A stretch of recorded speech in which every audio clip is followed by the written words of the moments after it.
자, 물리학 2 수능 특강 10강 2점짜리 문제 한번 풀어보도록 하겠습니다. 일단 1번 문제를 보면 이 문제 같은 경우에 자기 손속을 물어봤어요. 자기 손속은 어떻게 정의가 되냐면 보통 이렇게 쓰는데 이제 자기장의 세기 곱하기 면적 이렇게 정의가 됩니다. 그래서 이 뜻은 뭐냐면 어떤 면적을 통과하는 자기 손속의 양이다 이렇게 생각하시면 될 것 같습니다. 사실 그래서 정확한 표현은 이제 자기장이 일정하지 않을 수도 있어서 이제 이렇게 쓰는 게 좀 더 정확한 표현인데요. 이거는 면적이고요. 또 이거는 자기장. 네, 근데 지금 보면 이게 벡터량이고 지금 내적이 돼 있죠. 무슨 말이냐면 이것처럼 지금 이거는 좀 그렇구나. 수직으로 이렇게 해서 이렇게 하면은 그냥 면적 곱하기 자기장 곱하기 면적 이렇게 해버리면 되는데 이게 만약에 이런 식이다. 이렇게 좀 각도를 가지고 가게 되면은 그 차이가 생깁니다. 무슨 차이가 생기냐면 이게 5개라고 해볼게요. 자, 그렇게 됐을 때 이 면적을 만약에 A1이라고 하고요. 그리고 이렇게 수직한 단면을 A2라고 해볼게요. 근데 A1이나 A2나 결국에 이거를 통과하는 자기력선 개수는 결국 하나, 둘, 셋, 넷, 5개로 똑같은데 면적은 얘가 더 작죠. 다시 말하면 이렇게 할 수 있는데 B 이제 이게 A1을 통과하는 자기력 선속이나 A2를 통과한 자기력 선속은 같은데 면적은 지금 다르잖아요. 얘가 더 크죠. 지금 하지만 A1이 A2보다 큰 상황이에요. 이건 지금 같은 상황. 그러니까 뭘 따져줘야 되냐면 지금 이 자기력 선속이랑 이 면적 벡터는 보통 이 면적의 수직한 방향을 면적 벡터라고 부르는데 이 면적 벡터랑 이게 서로 같냐 틀리냐 다시 말하면 각도가 있냐 없냐에 따라 달라집니다. 그래서 다시 말하면 내적을 해줘야 돼요. 그래서 내적해주면 B, A, 뭐 코사인 세타니까 결국 세타가 제로면 다시 말하면 지금 이 같은 경우에 파란색 같은 경우에는 지금 면적 벡터도 이쪽 방향이고 x축 방향이고 자기력선도 오른쪽 방향 x축 방향이니까 같죠. 그러니까 그 경우에는 그냥 둘이 곱하면 되는 그러니까 A2에는 그냥 B를 곱하면 되는 상황인데 A1 같은 경우에는 방향까지 고려해서 코사인 세타 값을 곱해줘야 되는 상황입니다. 하지만 고등학교 교육 과정에서는 웬만하면 수직으로 나와요. 그러니까 면적 벡터랑 자기력선이랑 수평 방향으로 나옵니다. 그래서 딱히 고민할 필요는 없고 그래서 이 문제를 한번 접근해 보면 이 문제 한번 풀어보면 얘 같은 경우에 면적이 D제곱 그리고 자기장 세기 B제로 얘 같은 경우에는 면적이 4D제곱 그리고 자기장이 2B제로니까 총 몇 배 차이 나냐면 8배 차이 난다 이렇게 말할 수 있겠습니다. 자, 2번 문제인데요.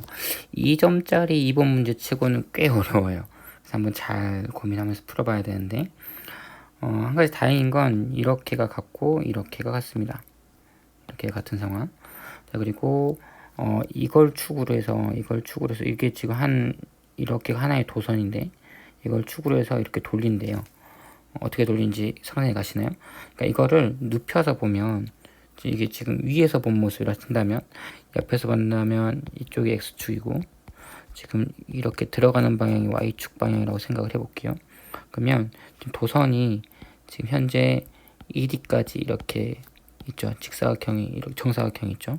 근데 이게 어떻게 회전을 하냐면 이렇게 도선이 있는데 이게 지금 이렇게 회전을 하는 거예요. 그래서 이렇게 한 바퀴 돈다는 소리예요. 그래서 한 바퀴 도는데 T제로가 걸렸고요.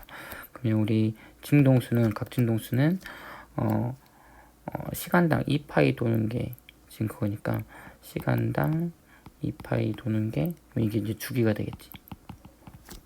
이제 오메가는 어떻게 되냐면 T0는 어떻게 되냐면 오메가 분의 2파이 이렇게 말할 수 있겠죠. 그래서 기억은 맞는 말 될 거고요. T가 6분의 T0 됐을 때 지금 T0일 때 2파이니까 한번 고민해주면 6분의 T0면 6분의 1이니까 6분의 2파이가 되겠네요. 그러면은 3분의 파이가 됩니다.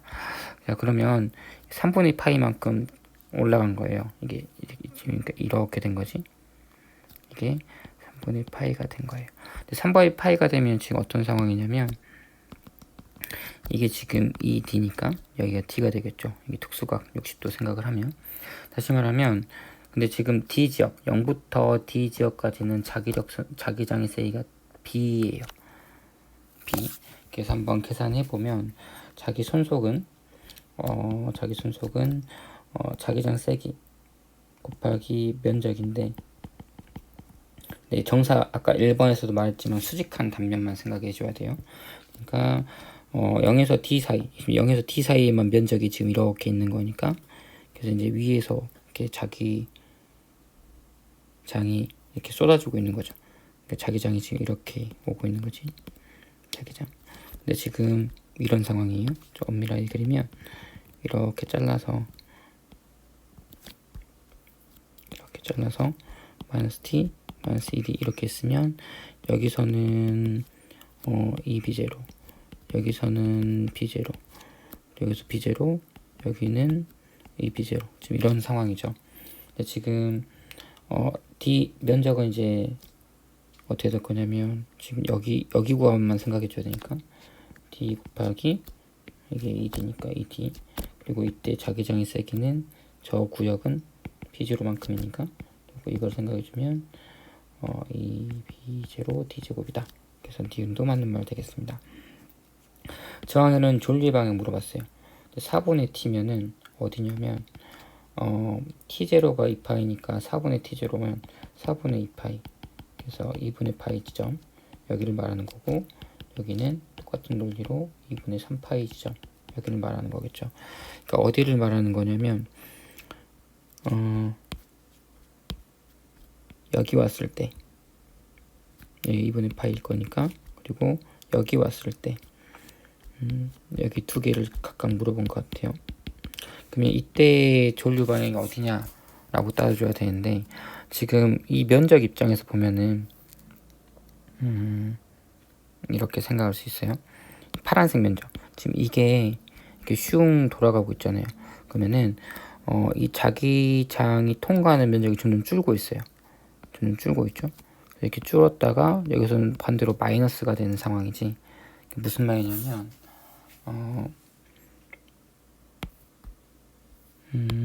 지금 이 면이 앞면이 있고 밑에가 뒷면이에요.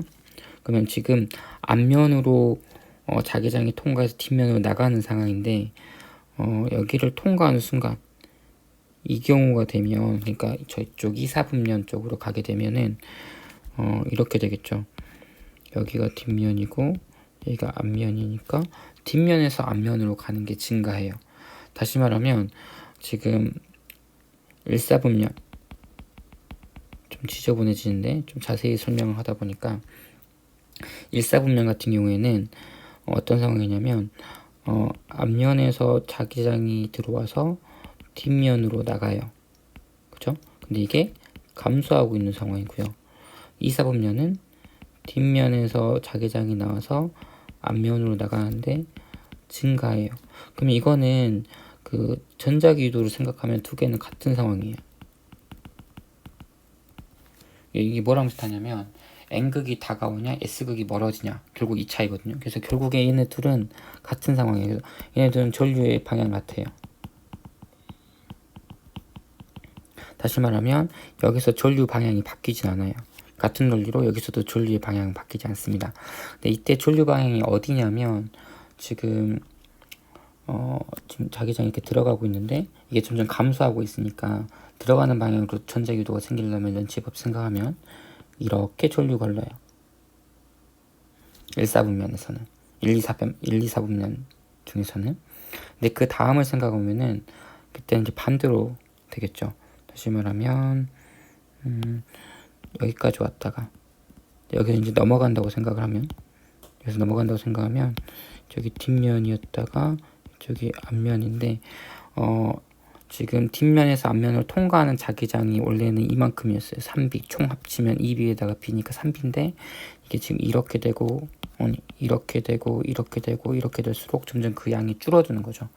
다시 말하면 뒷면에서 앞면으로 통과하는 자기장의 자기력선의 양이 감소합니다. 증가할 때 방향과 감소할 때 방향은 반대겠죠. 그래서 아까 증가할 때가 Y방향 플러스 Y방향이었다면 두 번째는 이렇게 갈 겁니다. 그래서 이때는 플러스 y 방향으로 전류가 흐른다면 저항 입장에서 이때는 마이너스 y 방향으로 전류가 흘러요. 그 전류 방향이 다르다. 그래서 맞는 거는 3번입니다. 이거 좀 한번 고민을 한번 해보시고 조금 어렵다 아니면 헷갈린다 싶으면 수업 시간이라면 실제 이게 교실에서 하는 수업 시간이라면 실제 그 연습장을 들라고 해서 연장을 들고 아니면 사각형 뭐 색종해야 됐든 뭐 이렇게 들고 직접 돌려보면서 하는 게 제 이해하기 빨라요. 그래서 한번 그 설명하는 걸 들어보고 직접 한번 이렇게 뭐 종이나 책을 들어보고 한번 직접 돌려보세요. 그러면 훨씬 더 수월하게 이해가 될 겁니다. 자, 3번입니다. 3번 같은 경우에는 A에 흐르는 전류가 이렇게 됩니다. B는 지금 전류가 안 흘러요, 현재는. 근데 A 때문에 전류가 흐를 수 있어요. 왜냐면 전류가 이렇게 흐르는데 전류가 점점 증가한다. 그럼 이렇게 전류가 흐르니까 들어가는 방향으로 자기장이 생기겠죠. 근데 이 자기장이 점점 증가하니까, 왜냐면 자기장의 세기는 전류의 세기에 비례하니까요. 결국에 점점 얘네 렌치의 법칙에서 이런 식으로 전류가 흐르겠네요. 전류가 흐르겠네요. 유도 전류가. 하지만 이 구간에서는 들어가는 양이 감소하니까 반대로 이렇게 전류가 흐른다라고 생각할 수 있겠죠. 그래서 T부터 ET까지 이 구간에서 AB 흐르는 전류 방향으로 반대다. 지금 빨간색 생각하면 서로 반대다라고 말할 수 있겠네요. 그래서 기억은 괜찮고, B에 흐르는 유도 전류 세기는 ET일 때 4T보다 크다. 지금 ET일 때 이거 좀 지우고 한번 해볼게요. 지금 2T일 때가 이때고 4T일 때가 이때인데, 지금 보면은 뭐 자기장의 세기는 전류의 세기는 얘가 좀 더 커요. 하지만 우리 유도 전류는 단순히 자기장의 세기가 아니라 자기 손속의 변화량이죠. D분의 dt. 그러니까 시간당 자속의 변화량이에요. 그럼 이건 다시 뭐랑 상관이 있냐면 우리 자속이 결국 B 곱하기 면적인데, 이게 지금 뭐랑 관련이 있냐면 I랑 관련이 있다고 했잖아요. 결국에 얘는 dt분의 di랑 관련이 있다라고 생각할 수 있어요. 그러면 누가 더 전류가 많이 변하냐면 얘가 더 전류가 빨리빨리 변하니까, 크게 변하니까 결국 자기장이 더 크게 변하는 거고, 자기장이 더 크게 변한다는 건 자기 손속이 더 크게 변한다. 그래서 4T일 때가 더 크다. 근데 이건 아니다라고 생각할 수 있습니다. 4T부터 5T까지 4T부터 5T까지 전류가 계속 바뀌니까 결국 자기장도 계속 바뀌는 거고, 그럼 자기장도 계속 바뀐다라고 말해야겠죠. 맞는 건 기억 하나 되겠습니다. 자, 4번 저항 R이 이렇게 연결돼 있고 코일은 고정돼 있고요. 지금 자석을 움직여요, x에 따라서. 근데 지금 0부터 2t까지는 거리가 늘어납니다. x가 늘어난다는 건 이렇게 지금 도망가고 있다는 소리죠. 근데 t면 지금 도망가는 중이야. 도망가는 중에 자석이 코일에 작용하는 힘, 그래서 N극이 지금 멀어지고 있잖아. 그럼 N극이 멀어지면 렌치의 법칙에 의하면 N극이 돌아오게끔, 그래서 여기 S극이 되게끔 전류가 흐르겠죠.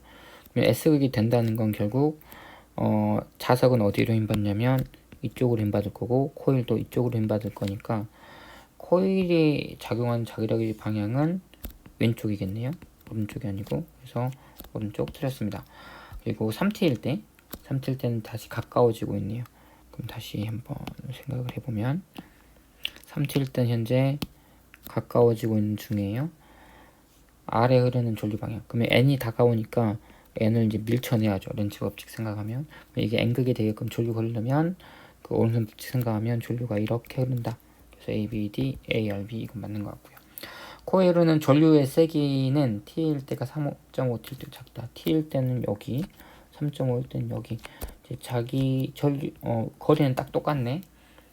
거리는 똑같은 게 좋아. 왜냐하면 지금 자석이니까, 전류가 아니고 자석이니까 결국 자기장의 세기는 똑같은데 누가 더 자기장이 빨리빨리 변하냐. 결국 유도 전류는 아까도 말했지만 이거예요. 그러니까 자속의 변화량을 따줘야 돼. 변화량. 그러니까 변화량을 따져주면 얘가 더 빨리빨리 변하죠. 그러니까 t일 때가 3.5보다 작다가 아니라 크다 이렇게 가야 될 것 같습니다. 맞는 거 니은 하나. 자, 이런 문제도 되게 고전적인 문제인데요. 회로를 잘 보세요. 어떻게 회로가 완성이 되냐면 지금 여기 열려 있어요. 그러니까 회로가 어떻게 연결되냐면 이렇게 연결이 돼서 이렇게가 회로예요. 그리고 근데 이 선이 이렇게 고정이 되어 있는 게 아니고 이 선이 이렇게 움직일 수 있어요. V, EV 이렇게 움직이죠. 그래서 만약에 지금 EV인 상황, 이 상황까지 갔다면 회로가 어떻게 되어 있냐면 요렇게가 한 회로예요. 문제 상황이 이해가 되시죠? 그래서 지금 막대기적으로 움직인 거야. 이제 상황이 이해가 됐다면 이제 문제를 한번 풀어봅시다. 일단 봅시다. x가 d를 지날 때 저항이 흐르는 조울주의 방향 d를 지날 때 d면 한 여기쯤 되겠네요. 여기를 지난다? 그러면 이렇게가 한 회로인데 이 회로가 지금 가만히 있는 게 아니라 지금 여기서는 자기장이 수직으로 들어가고 있고요. 들어가고 있거든요. 자기장이 이렇게 들어가고 있어요. 그리고 지금 회로가 점점 늘어나고 있는 상황이죠. 왜냐하면 시간이 지나면 지금 여기 있던 회로가 시간이 지나면 여기로 와 있을 거 아니에요. 왜냐하면 tt라는 시간이 지나면 vdt라는 시간만큼 이동했을 거니까 결국 이만큼 면적이 증가했고, 그 말은 자기 손속이 증가한 걸 의미합니다. 그럼 자기 손속이 증가하니까 유도 전류가 생기겠죠. 유도 전류 방향은 자기 손속 변화량의 반대 방향. 그러면 지금 들어가는 자기 손속이 증가하고 있으니까 이거 감소하는 방향으로 전류가 흘러야 되죠. 그럼 전류가 어디 방향으로 흘러야 되냐면 오른손 법칙 생각하면 이렇게 전류가 흘러야 된다라고 생각할 수 있습니다. 그럼 전류가 어디서 흐르냐면 마이너스 y 방향. 이건 맞는 말 되겠네요. x가 3D를 지날 때 저항이 흐르는 전류의 세기 물어봤습니다. 직접 계산하라는 건데 3D면 어디 있는 거냐면 여기 딱 가운데 여기 있겠죠. 근데 여기 있으면 지금 앞에 거 지우고 한번 풀어볼게요. 3D면 딱 여기 있는 데인데 지금 우리는 뭘 구해주냐면 전류는 지금 V는 IR에서 I를 구해야 되는 거예요. 근데 R은 나와 있어. 여기 R이라고 나와 있어. 저항이 거기 R이라고. 그럼 V. 근데 다시 말해 기전력 혹은 전압 이거 구해야 되는 거죠. 이 V는 뭐랑 관련 있냐면 유도 기전력이니까 dt분의 d 엄밀히만 앞에 마이너스를 붙여야 되지만 우리는 이걸 구해줘야 됩니다. 이걸 한번 구해볼게요. 자, dt라는 시간이 지나면 얘가 이만큼 가 있을 거예요. 근데 얼마큼 가 있을 거냐면 이 거리가 얼마큼 될 거냐면 EV 곱하기 dt만큼 가 있겠죠. 그러니까 원래 여기서 dt라는 시간이 지나면 이만큼에서 이만큼 면적이 늘어났을 거고, 그러면 결국에 자기력 선속의 변화량 이게 얼마냐면 자기력 선속을 구하면 이걸 구하면은 이 전체 넓이를 구해야 되고요. 이 전체 넓이를 구해야 되고, 우리 이 변화량을 물어봤으니까 dt라는 시간 동안에 이만큼 더 면적이 늘어난 거죠. 그러니까 이건 어떻게 될 거냐면 2b0 곱하기 이제 면적 곱해야 되는데 면적이 이게 되는 거지. 이건 거리죠, 거리. 이 거리고 면적 곱하면 이제 2d 곱해줘야 되네, 세로 길이. 그래서 2d 곱하기 2v dt 이렇게 곱해줘야 됩니다. 이게 자기 손속의 변화량 되겠습니다. 얼마 동안? dt라는 시간 동안에. 그래서 한번 구해주면 dt분의 마이너스 앞에 거 이거 계산해주면 8 b0 dv dt 되겠네요. 그러면 dt 약분해주고 남는 게 요거야 되겠네요. 근데 이제 크기만 따져주는 거니까 마이너스 무시하고 결국에 전압이 얼마냐면 8b0 dv 이게 IR이다 라고 생각할 수 있고요. 그럼 우리는 이제 전류 물어봤으니까 이걸 넘어가면 되겠지. 그러면 R분의 요거. 그래서 니은도 맞는 말 되겠습니다. 자기 손속의 변화량 2.5에서 3.5. 그러면 2.5에 3.5면 지금 어떤 상황이냐면 다시 또 지우고 해볼까요? 깨끗하게 보려고. 자, 도체 막대가 x가 2.5d에서 그러면 여기 근처인데 여기서 3.5d까지 이동할 때, 여기서 여기 근처까지 d만큼 움직일 때랑 0.5d에서 1.5d 그러면 여기 근처에서 1.5d 여기까지 똑같이 d만큼 움직였을 때, 여기서 d만큼 움직이고 여기서 d만큼 움직였을 때 자기 손속의 변화량 물어봤는데 아까 변화량 어떻게 구했냐면 결국 변화량은 자기 손속은 어떻게 구했냐면 자기장 세기 곱하기 면적이고요. 변화량이면 여기서 지금 이 구간에서 자기장 안 변하니까 원했던 이 두 구간에서는 이 두 원에서는 자기장이 세게 남겨졌으니까 b 곱하기 면적 변화 구하면 돼요. 이렇게 한번 해봅시다. 2.5D에서 3.5D까지 움직였을 때 이때 면적 변화 얼마냐면 D 곱하기 2D고요. 그죠? 2D는 가로, 세로, 그리고 곱하기 자기장 세기가 2B0.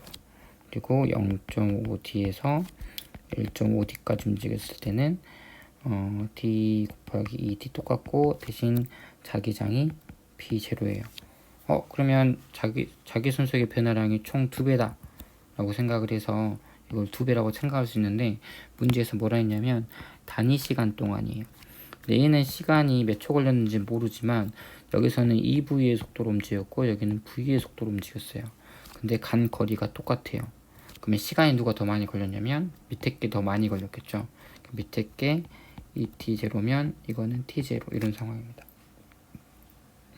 왜냐면 시간당이니까 시간으로 나눠줘야죠. 시간이 얘가 더 속도가 크니까 얘가 시간이 조금 더 걸리고 얘가 더 많이 걸렸겠죠. 그래서 총 몇 배가 되냐면 이렇게 약분해 버리니까 결국에 4배가 된다 라고 생각할 수 있습니다. 단위 시간당이니까. 그래서 이게 맞는 말이고요. 만약에 단위 시간이란 말이 없고 그냥 자기 손속 변화량만 물어보면 2배가 맞아요. 이걸 생각할 필요가 없으니까. 그래서 이건 맞는 거 5번 되겠습니다. 6번 이어서 할게요. 6번 같은 경우에는 지금 1, 2에서 지금 이렇게 자기장이 점점 변하고 있습니다. 근데 지금 유도되는 기전적이니까 결국 뭘 따져줘야 되냐면 자기 손속의 변화량이죠. dt분의 d 이걸 생각해 줘야 되는 상황이죠. 그래서 이게 양에서 시작하고 뭐 음에서 시작하고 이런 건 중요하지 않아요. 이제 변화만 보는 거예요. 지금 원 같은 경우에는 0에서 얼마가 됐냐면 2b 제로가 됐고요. 지금 A 같은 경우에는 b 제로에서 마이너스 2b 제로가 됐어요. 그럼 얘는 변화량이 얼마냐면 플러스 2b 제로고요.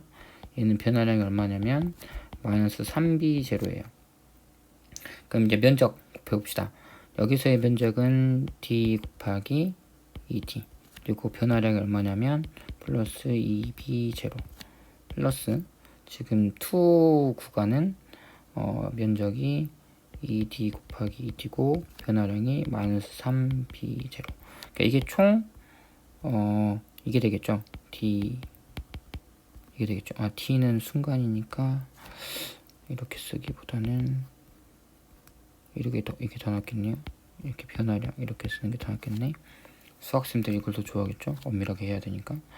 이제 결국 이겁니다. 근데 이거 계산해 주면 플러스니까 마이너스 4, 12 마이너스 그러니까 마이너스 10이네요. 맞죠? 12. 이게 4구나. 그럼 마이너스 8.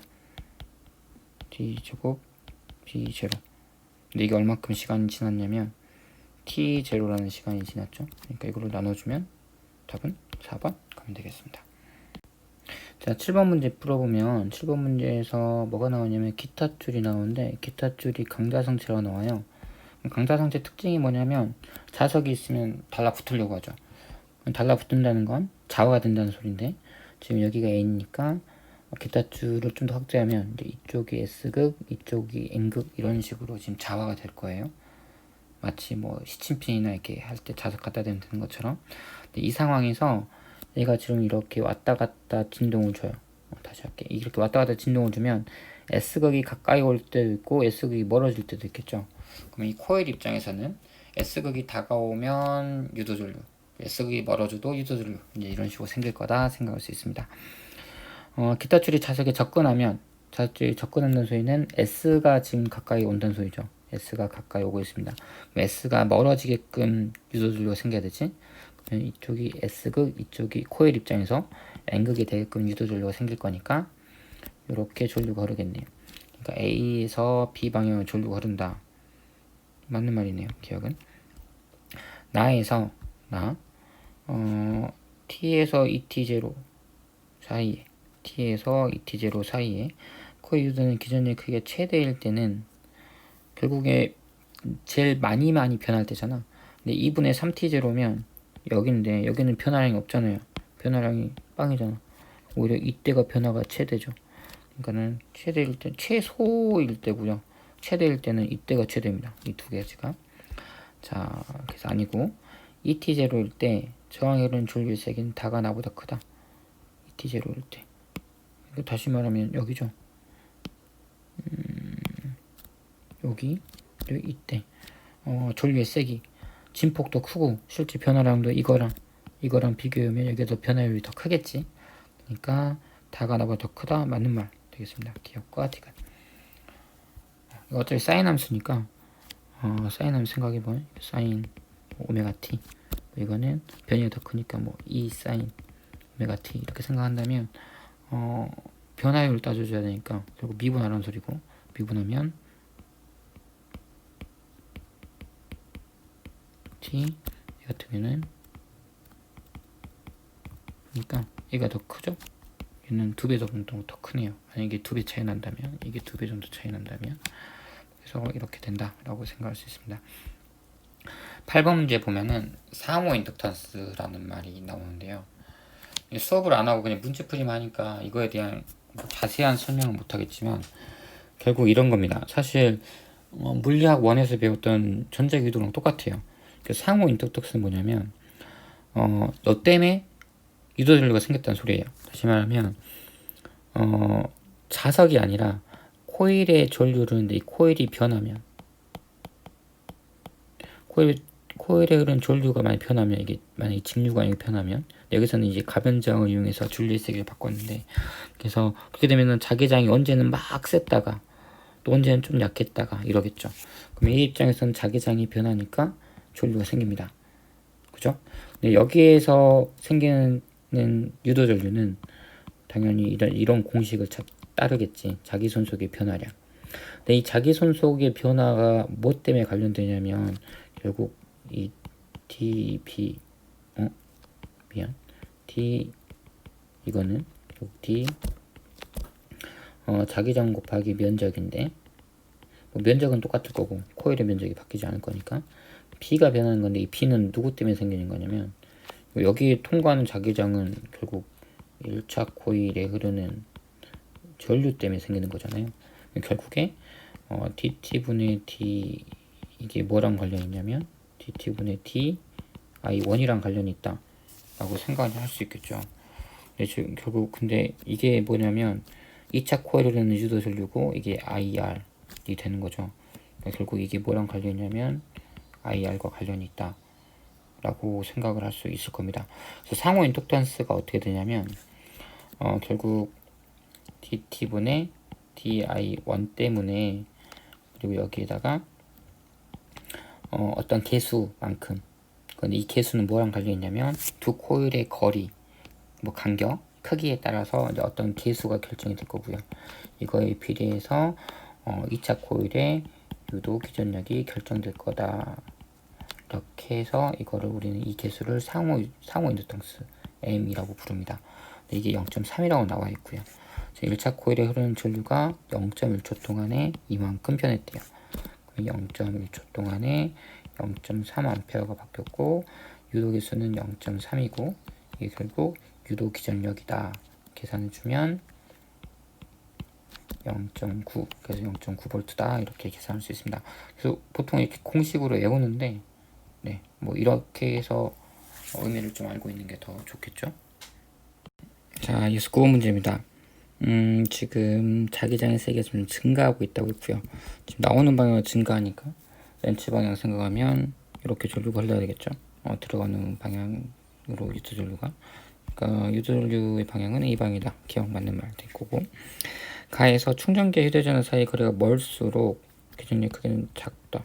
멀면 작겠죠. 멀면 자기장 세기가 작아지니까 우리는 지금 이게 지금 유도 기전력 크기인데 dp 이게 P 곱하기 면적인데요. 결국 이게 작아질 거니까 거리가 멀수록 니은도 뭐 당연히 그렇게 말할 수 있을 거고 나에서 교통카드는 전자기도 이용한다. 뭐 크게 이상한 거 없습니다. 이건 다 맞는 거다 생각하고 넘어가면 될 것 같고 자 10번입니다. 이 전류가 1차 코일은 전류고 지금 ET일 때, 여기일 때는 좀 전류가 좀 증가하네요.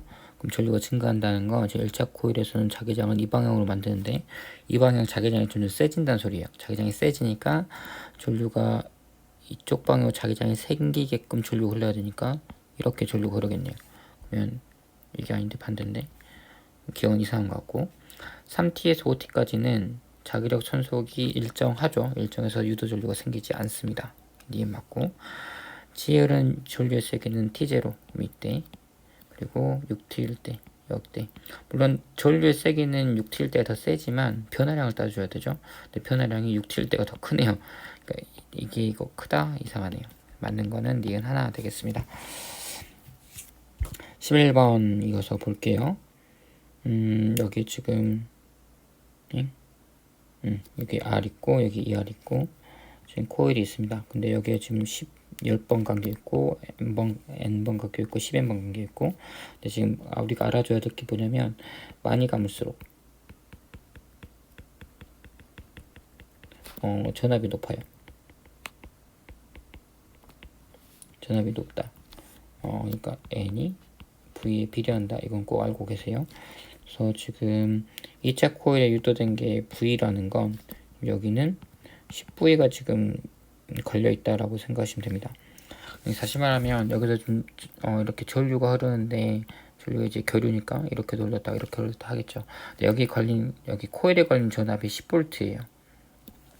사실 우리가 교류 전원을 안 배우면서 지금 코일에 걸린 전압을 논하기가 조금 애매하긴 한데, 사실 코일에 걸린 전압은 V는 IR처럼 저항에 걸린 전압처럼 이렇게 구할 수는 없어요. 근데 일단은 이런 게 있다는 것만 생각해 두고, 여기 10V가 걸렸는데 여기 이제 1V가 걸린 거죠, 어떻게 보면. 자, 그러면 문제 풀어볼 건데, 여기 이제 전류가 흐르겠죠. 전류가 I라고 해봅시다. 전류 I가 흘러요. 자, 그러면 여기는 전류가 얼만큼 흐르냐면, 근데 지금 에너지가 지금 1차 코일, 여기서 지금 전력의 에너지가 볼트가 이만큼이고 전류가 이거니까 총 전력이 10V 곱하기 I의 에너지를 지금 주고 있어요. 공급을 받겠지. 이게 V니까 대신 여기는 10I의 전류가 흐른다 이렇게 생각을 하면 됩니다. 근데 한 가지 주의할 점은 뭐냐면, 지금 이렇게 있잖아. 이 상황이면 정확히 이 상황, 다시 말하면 스위치 아무도 연결하는 이 상황이면 회로가 지금 완성된 회로가 아니죠. 끊겨 있죠. 그럼 전류가 안 흐를 겁니다.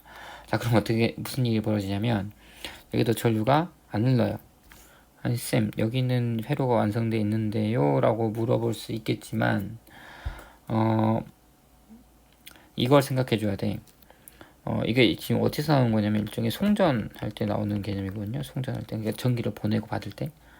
근데 주의할 점이 뭐냐면 이런 걸 생각해 줘야 돼요. 발전소에서, 이쪽이 여기 발전소예요. 여기 발전소고 여기 집이에요. 집에 지금 R, 우리가 맨날 트는 형광등이고, 우리가 컴퓨터를 연결했어요.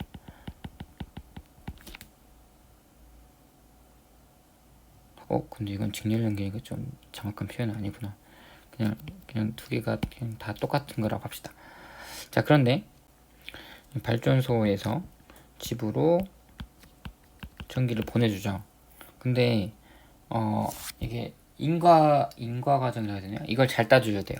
다시 말하면 내가 불을 온 하니까 전기가 오는 걸까요? 아니면 오면 내가 온이 되는 걸까요? 이게 다 똑같이 있네. 그 순서가 스위치 온 해서 그 다음에 발전소에서 송신해 주는 걸까요? 아니면은 송신했으니 스위치 켜랄까요? 우리가 스위치 켤 때 우리 마음대로 켜지, 발전소에서 야 너 빨리 켜, 내가 전기 보냈으니까 켜, 이렇게 하지 않잖아요. 그래서 집에서 전기를 켜면 그때서야 보내줘요. 자, 그래서 무슨 말이냐면 여기는 지금 전기를 켜지 않았잖아. 그러니까 스위치가 지금 연결이 안 돼 있잖아요. 그러니까 여기서는 전기를 안 쓰고 있어요. 그럼 여기서 굳이 보내줄 필요가 없다는 거예요. 발전소에서는. 그래서 전류가 안 흐르고 있다가 여기서 연결을 팍 하는 순간 여기서 전류가 흐릅니다. 전압은 어차피 잡혀 있어요. 전압은 잡혀 있지만 전류는 흐르지 않은 상황이야. 그래서 이제 이런 상황을 좀 이해를 해주셔야 되는데 사실 수업 시간에 이런 걸 학교 교과서에서는 잘 나오진 않죠. 근데 이런 상황을 꼭 알아두시고 문제를 접근할게요. 지우고 이제 문제 푸는 거에만 집중해서 한번 풀어보겠습니다.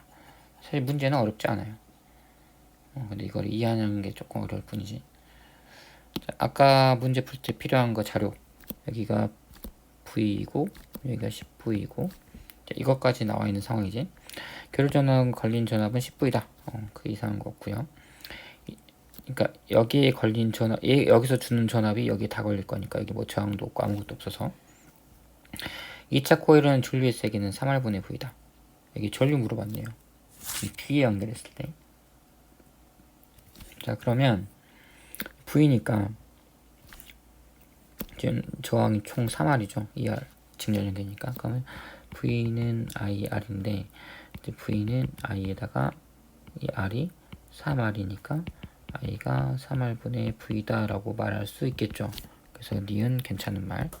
그러면 2차 코일에 쓰는 에너지가 총 얼마냐면 시간당 에너지, 그러니까 전력이겠죠. 시간당 에너지. 전력이 얼마냐면 우리 보통 전력은 P 곱하기 V거든요. 근데 지금 2차 코일 총 쓰는 P가 아니고 V 곱하기 I P는 이렇게 되겠지. 조금 창피하다. 이렇게 되겠죠. 자, 그러면 지금 2차 코일에 걸리는 2차 코일에 지금 저항 2개 걸린 총 전압이 V고요.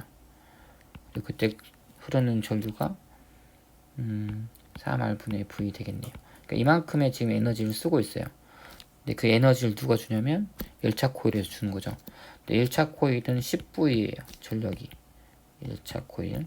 이거는 2차 코일이고요. 그리고 전류가 얼만큼 흐르는지 모르는데 이 값이 같아야겠죠. 여기서 이제 에너지 손실 같은 거를 다 무시한다고 돼 있지. 그러면 여기서 I가 얼마냐를 따져준다면 이거 약분원하고 I는 넘어가면 30R분의 V 이렇게 되겠네요. 그래서 이것도 맞는 말. 그래서 5번 되겠습니다. 자, 마지막 12번 문제네요.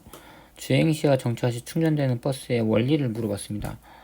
충전된 버스에는 상호이도, 그러니까 전자기도 활용된다. 뭐 이거는 당연한 것 같고, 전류 세기가 여기는 전류 세기 일정하면 자기장이 일정할 거니까 코일에서 유도전류가 생기지 않겠죠. 이거는 이상합니다.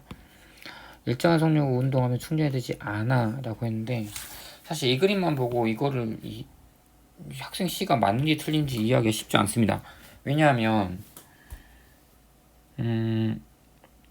전력선에 흐르는 전류가 이게 계속 변하니까 자기장이 계속 변해서 이게 변해서 이거에 의해서 자기장이 변하고 이거에 의해서 결국 코일에서 유도 전류가 생기는 상황인데 버스 속력에 따라서 전력선에 흐르는 전류 방향이 전류의 크기가 바뀐다는 거를 이 그림을 보고 알 수 없잖아요. 그래서 사실 이 문제는 미리 알고 있어야 돼요. 근데 사실 문제에 답이 있는데 주행할 때 정차할 때 충전한다고 있어요. 충전한다고. 그러니까 일정한 속력으로 움직이는 것도 어차피 주행을 하는 거잖아요. 그러니까 주행할 때는 이 전력선에 흐르는 전류가 바뀌니까 충전이 되겠죠. 그래서 충전이 되긴 됩니다. 그래서 이것도 좀 이상하고 맞는 A인데 그래서 이 문제가 좀 양심은 있어요. 사실 C가 잘 모르거든. 이 문제만 알 수 없어요. 근데 A, C가 없습니다. 답은 A. 그러니까 B는 확실히 아니니까 이렇게 생각할 수도 있겠네요. 사실 모터 돌려서 충전하는 방식은 좀 다릅니다. 모터를 돌려서 충전하는 방식은 그냥 자석 여기 있고요. 모터를 돌리면서 모터에 붙어있던 코일을 돌려요. 이 코일을 이렇게 돌려요. 이렇게 막 돌리면서 유도를 위해서 하기 때문에 일정한 속력으로 달리든 정차를 함에 있어서도 좀 남자들 중에 좀 차 덕후들 같은 경우에는 하시면 정지하고 있어도 모터는 돌아갑니다. 하지만 우리 정차하고 있어도 차는 계속 내부에서 모터는 돌아요. 소리 나잖아요. 요즘 좋은 차들, 요즘 나온 차들은 정지해버리더라고, 모터가. 그것도 이제 연비를 높이기 위한 건데, 보통은 이렇게 됩니다. 모터가 있고, 엔진이 있고요. 기어가 있어요. 좀, 여기서부터 안 들어도 돼요? 기어가 있어서, 이제 톱니바퀴처럼 이렇게 돼 있어요. 기어도 이렇게. 근데 이 기어가 누구랑 연결되어 있냐면, 바퀴랑 연결되어 있습니다. 그래서, 어떻게 되냐면, 이 기어를 엔진에다 붙였다가 뗐다가 하면서 바퀴랑 연결을 해줘요. 그래서 이게 붙으면 바퀴가 돌아가고요. 떼면은 바퀴가 안 돌아가요. 그래서 우리가 보통 지금 우리가 자동차를 보면 파킹 그리고 뭐 중형, 중립 N 그리고 드라이브 이렇게 크게 보면 이게 세 개 있거든. 뭐 뒤로 가는 거 백, 리버스 있고 이런 식으로 있는데 오토로 된 차 중에 뭐 기어는 뭐 1, 2, 3, 4단 이렇게 있고요. 수동은 이게 있으면 얘네 둘이 떨어져요. 그래서 엔진이 아무리 많이 돌아가도 바퀴의 동력이 전달이 되지 않아요. 그러니까 N 놔두고는 내가 아무리 많이 엑셀을 밟아도 자동차가 앞으로 가지 않습니다. 근데 T에 놓게 되면 얘네들이 와서 딱 달라붙어요. 그래서 엔진이 돌고 있으면 그게 기어의 동력이 전달돼서 바퀴의 동력이 전달됩니다. 그래서 T일 때는 이제 앞으로 가는 바퀴가 움직이는 상황이 펼쳐지는 거죠. 그래서 사실 좀 더 깊은 얘기도 많이 한다면 차가 진짜 안 들어도 돼요. 오토가 있고 스틱이 있는데 오토는 이게 완전히 붙지 않고요. 애매하게 붙어요. 애매하게 붙고 이 사이를 뭐가 채워주냐면 이 사이를 뭐가 채워주냐면 오일이 채워져요. 엔진 오일. 미션 오일이라고 해야 되나? 엔진 오일인가? 아무튼 이런 오일들이 채워져요. 그래서 살짝 덜 붙어 있는데 엔진이 왕 하고 돌아버리면 엔진 옆에 있던 오일이 돌면서 기어도 같이 돌아요. 그래서 이건 좋은 점이 뭐가 있냐면 이 상태에서 그러니까 지금 D 놔둔 상황, 그러니까 애매하게 붙고 오일이 그 사이에 있는 상황에서 브레이크를 빡 밟아주면 엔진이 브레이크 빡 밟으면 바퀴가 멈추겠죠. 근데 멈추더라도 여기 사이는 지금 약간 떨어져 있잖아요. 이만큼 떨어져 있으니까 엔진은 계속 돌고 있어요. 그래서 무슨 일이 발생하냐면 차는 안 가는데 엔진은 계속 돌아요. 그러니까 연비가 떨어지겠죠. 대신에 엔진이 시동은 안 꺼져요. 근데 스틱은 무슨 상황이냐면 스틱은 이 엔진이랑 기어랑 딱 달라붙거든요. 그래서 동력이 이렇게 연결이 돼요. 자동차가. 그래서 이거를 만약에 1단, 2단, 3단, 뭐 요즘 차는 6단, 8단까지 있는 차도 있다고 하는데 단에 놔둔다는 거는 단에 놔두면은 결국이 딱 붙거든. 근데 중립이 이제 떨어지는 거고. 근데 이게 붙은 상태에서 브레이크 딱 밟아버리면 바퀴가 탁 멈춰버릴 거고 정지해버릴 거고 이 동력이 그대로 해서 엔진까지 가버리니까 엔진 시동이 꺼져버려요. 그래서 스틱 운전할 때 오토만 운전하는 사람이 갑자기 아무 생각 없이 스틱차 몰다가 갑자기 브레이크 팍 밟아버리면 갑자기 시동이 팍 꺼져버립니다. 오토차는 웬만해서는 시동이 안 꺼져요. 왜냐하면 이게 완벽히 달라붙지 않기 때문에. 근데 스틱은 그런 게 있어서 스틱 운전이 좀 더 어렵습니다. 실제 운전면허 너희가 이제 고3 지나고 겨울방학 때 이제 그 운전면허 따는 사람도 있을 텐데 1종을 따냐 2종을 따냐 그 차이예요. 그래서 1종 따려고 해서 스틱을 운전하는 사람은 이런 이론을 알고 있으면 원리를 알고 있으면 이래서 이렇게 해야 되는구나 라는 거 알고 있으니까 좀 더 도움이 되겠죠. 네. 좀 사설이 길었는데 일단 이렇게 마칠게요.